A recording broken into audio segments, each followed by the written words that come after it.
Halo Sobat VSID, kamu mungkin pengen punya pengalaman untuk mendeploy sebuah layanan cloud atau application ya basisnya ASP.NET Core dikembangkan di Visual Studio Code, tapi pengen ngedeploy ke lingkungan AWS. Nah, AWS itu keren. Kenapa saya katakan keren? Karena mereka punya AWS Academy.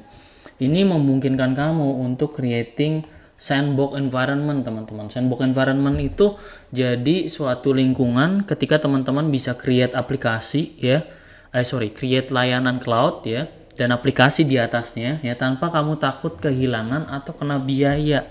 Apalagi makan jatah mungkin AWS yang diberikan oleh kampus ya. Oke. Jadi mereka punya status yang namanya sandbox environment. Keren kan? Lalu bagaimana kalau kita pakai di Azure? Apa saja yang bisa kita lakukan dan bagaimana kita melakukannya? Yuk kita simak video ini.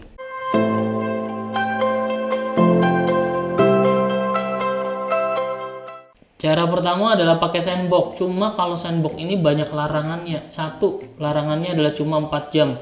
Dua, sehari cuma sampai 10 sandbox aja ya. Dan yang ketiga, kamu nggak bisa melakukan secara bebas apapun. Contohnya misalnya saya punya sandbox nih, kemudian saya punya sandbox untuk buat mesin virtual. Kalau labnya itu tentang buat trigger di Azure Function, kamu nggak bisa buat yang aneh-aneh di sana. Kamu nggak bisa buat VM ya. Nah itu ya, kamu nggak bisa buat VM di situ. Jadi kamu benar-benar terbatas untuk ini ya.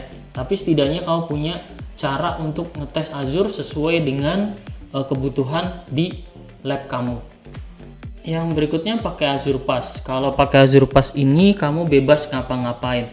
Cuma problemnya Azure Pass ini pendek-pendek durasinya, sekitar 15 hari atau 30 hari. Plus kamu juga dibatasi oleh berapa ratus dolar. Tapi kamu bebas di sini.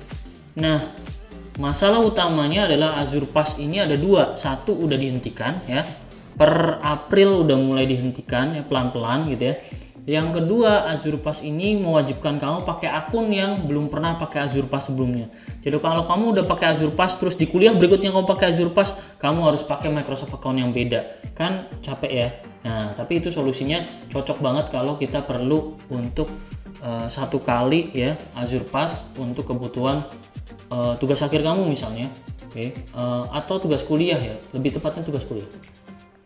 Opsi berikutnya adalah menggunakan Azure for Student. Azure for Student adalah Azure yang didesain untuk kamu para mahasiswa yang bertujuan untuk mengeksplor Azure ya. Kamu dapat $100 kredit per tahun ya, per tahun. Plus kamu juga bisa pakai free service sepuasnya. Nah, ini ya, ini keren banget sih, keren banget. Cuma problemnya satu. Cuma kampus-kampus yang sudah punya kampus agreement ya, yang sudah didaftarkan, yang punya lisensi legal, yang bisa pakai Azure for Student. Kalau kamu kampus-kampus yang belum gitu ya, maka kamu bisa bersabar sampai kampus kamu mau investasi software Microsoft. Tapi siapa sih yang nggak pakai Office ya? Ya udah buruan komporin kampus kamu untuk pakai software Microsoft.